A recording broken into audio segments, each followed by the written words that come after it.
அவர் நடித்த ஹரிதாஸுங்கிற படம் 3 தீபாவளி கடந்து ஓடி இருக்கு. இன்றைக்கெல்லாம் படமாக இருக்குது. ஆனால் அதை பார்க்க ஒரு கூட்டம், அதை கொண்டாட ஒரு கூட்டம். நம்ம ஒன்றும் சொல்கிறது மாதிரி இல்லை. நிலைமை போகிற போக்கு ரொம்ப ஆபத்தாக இருக்குது, பயமாகவும் இருக்குது. நெஞ்சு பொறுக்குதில்லையே நிலைகட்ட மாந்திர நினைந்து விட்டால் நெஞ்சு பொறுக்குதில்லை என்று பாடிய பாரதியினுடைய வைரவரி. அந்த திருமங்கலத்தில் பிறந்த ஐயா விஸ்வநாத தாஸ் சுதந்திர போராட்டத்துக்காக 29 முறை சிறை சென்றிருக்கிறார். வெள்ளக்காரனை எழுத்து பாடியதுனாலே அவர் கழுகாசலத்தில் உட்கார்ந்து இருக்கிற போதே உயிர் போச்சு. அதையெல்லாம் என் பிள்ளைகளுக்கு சொல்லிக் கொடுக்கல.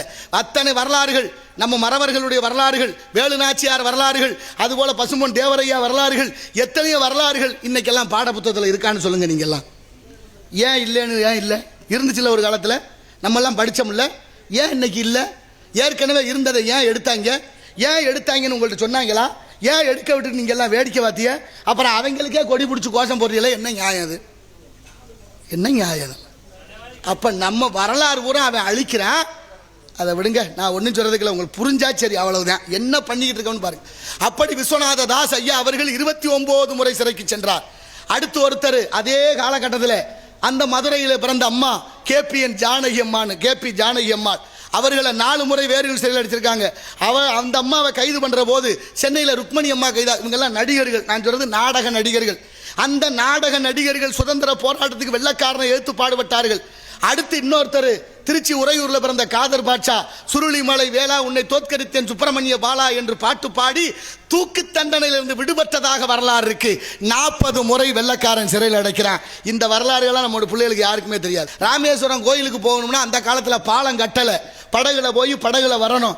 இப்போ படகுல போய் படகுல வர்ற யாத்திரியர்கள், அதாவது சாமி கும்பிட வரக்கூடியவர்கள்ட்ட கொஞ்ச நாள் கழிச்சு, அதுக்கும் கோயில் பராமரிப்பு செலவுக்காக, தன்னலத்துக்காக கூட செய்யலை. கவனிக்க நீங்க முக்கியமான விஷயம், கோயில் பராமரிப்பு செலவுக்காக தண்டபாணி தேவர் 25 பைசா கட்டணம் வசூல் பண்ண உத்தரவு போடுறார். இது நடைமுறைக்கு வந்துருச்சு. கொஞ்ச நாளில் ஒரு யாத்திரிகர் வர்றாரு, காசியிலேருந்து நடந்தே வந்தவர் படகுல போய் ஏறி உட்கார போறாரு. படகு ஓட்டுறவங்க காசு கேட்குறாங்க, காசு இல்லைன்னு சொல்றாரு. காசு இல்லைன்னா கூட்டிகிட்டு போக முடியாது, கீழே இறங்கியான்னு சொல்லிட்டாங்க. கீழே இறங்குன்னு சொன்னோன்னே அவருக்கு ரொம்ப வேதனை. இவ்வளோ தூரம் நடந்து வந்து அந்த கரையில் இருக்கிற சாமியை பார்க்க முடியலையே, அதுக்கு காரணம் 25 காசு தடையா இருக்க. யார் இந்த நாட்டோட பொறுப்புன்னு யோசிக்கிறாரு. விஜய ரகுநாத சேதுபதி மன்னர் நேராக அரண்மனைக்கு போனார். மன்னரை பார்த்தாரு. மன்னருக்கு ஒரு வணக்கம் வச்சுட்டு சொன்னார், ஐயா நான் காசியிலேருந்து நடந்தே வர்றேன், என்கிட்ட 25 காசு இல்லை, இந்த படகுல கூட்டிகிட்டு போயிட்டு கூட்டியாந்து வர சொல்லுங்க, நான் சாமி கும்பிடணும்னாரு. மன்னருக்கு பார்த்தா இந்த செய்தி காதுக்கே வருது. பக்கத்தில் இந்த காவலாளிகளை ஏன்னு கேட்குறாரு, என்ன சொல்கிறாருன்னு. அவர் சொன்னாங்க, ஐயா உங்கள் மாப்பிள்ளை தண்டபாணி தேவர் 25 பைசா கட்டணம் வசூல் பண்ண சொல்லியிருக்கிறாருன்னு சொல்ல, ஏன்டா என்கிட்ட சொல்லலைன்னு கோவப்பட்டாரு. அதுக்கு அவங்க சொன்ன வாசகம் தான் ரொம்ப வேதனையானது. நீங்கள் மாமனார், அவர் உங்கள் மாப்பிள்ளை, இதில் என்னத்தை நாங்கள் தலையிட்டோம்னு நாங்கள் சோழி முடிஞ்சு போச்சு. இங்கே அப்படித்தான் இருக்குது. சொந்தம் பந்தம், மாமே மச்சான், அண்ணன் தம்பி, அக்கா தங்கச்சி, சாதி சனம்னு தான் தமிழர்கள் பிளவுபட்டு கொண்டே இருக்கிறோம் என்பதை என் யதார்த்தமான உறவுகள் நல்ல மனதோடு சிந்தித்து பாருங்கள், எங்கே இருக்கு சிக்கல்னு. இப்போ என்ன சொன்னாரு, அடுத்த வினாடிய மாப்பிள்ளையை கைது பண்ண சொல்லி உத்தரவு. 2 பொண்ணை கட்டி கொடுத்துருக்கிறாரு, ரொம்ப மறக்க கூடாது. 2 பொம்பளை பிள்ளையை கட்டி கொடுத்த மாமனாரு மருமகனை கைது பண்ணி குற்றவாளி கூண்டுல. தகவல் போகுது ராமேஸ்வரத்துக்கு. அக்காவும் தங்கச்சிக்கும் செய்தி கேட்ட உடனே துடிச்சு போறாங்க. நம்ம புருஷன் ஏதோ தப்பு பண்ணிட்டாரு, அதனால நம்ம அப்பா தண்டனை கொடுக்க போறாரு, நேர்மையானவர். ஆனால் ஒரு நாள் முழுவதும் விசாரணை நடக்கும், அதுக்குள்ள போய் தாலி கட்டின பாவத்துக்கு அந்த முகத்தை பாத்திரலாம்னு முடிவு பண்ணி 2 பேரும் அக்காவும் தங்கச்சியும் அந்த ராமேஸ்வரத்துல இருந்து ராமநாதபுரத்துக்கு பல்லக்கில் புறப்பட்டு வந்துகிட்டு இருக்காங்க. இங்க அரண்மனையில் விசாரணை தொடங்குது. குற்றவாளி மருமகன், நீதிபதி மாமனாரு கேள்வியை தொடுக்கிறாரு.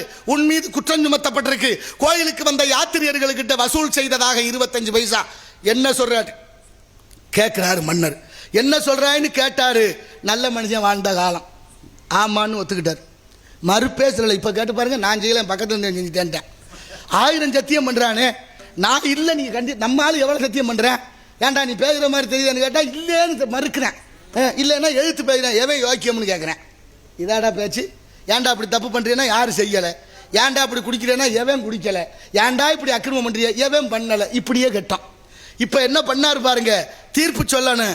உடனே சொல்றாரு, அவருக்கு வழக்கறிஞர் வைக்கல, வழக்க ஒத்தி வைக்கல, தீர்ப்பு சொல்றாரு. நீ செய்தது தேச துரோகமாக இருந்தால் உன்னை நாடு கடத்தி மன்னிச்சிருப்பேன், நீ செய்தது தேச துரோகம் அல்ல, சிவனுக்கு துரோகம், அதனால உனக்கு மன்னிப்பு கிடையாது, மரண தண்டனை என்று தீர்ப்பு வழங்கிய நீதிமான் அந்த விஜய ரகுநாத சேதுபதி மன்னர். இதுல என்ன ஆச்சரியம்,